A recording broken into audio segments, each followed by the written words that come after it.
Šios dienos unboxingas toks, kad noriu parodyti, kaip atrodo šikšnosparnis, va, teisingai, kuris šiandieną, kaip matau, prisiskraidė.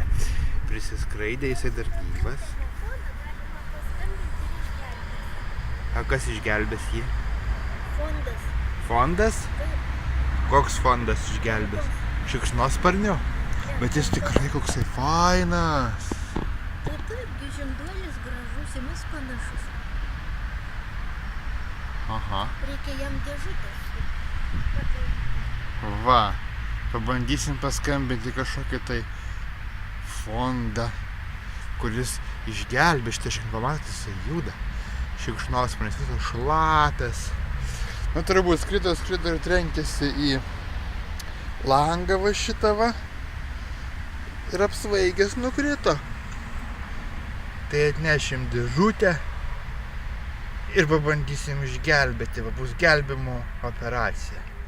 Na, štai pagal rekomendacijas padarėm dėžutę šikšnosparnį laikyti. Susirasim pirštines ir bandysime į šitą dėžutę jį įkišti, šitą šikšnosparnį. O tada kviesim specialistus.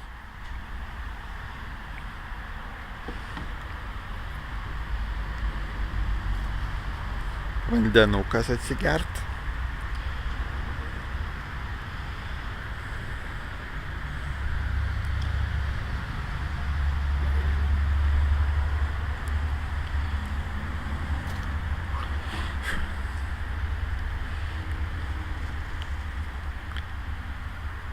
Nu va, gelbimo operacija pavyko.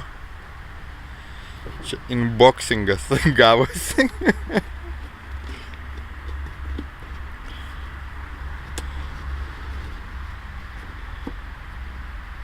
Dabar svarbu, kad žmonės šitos dėžės neišneštų. Iki tol, kol... Neliesti vampyras, viduje vampyras.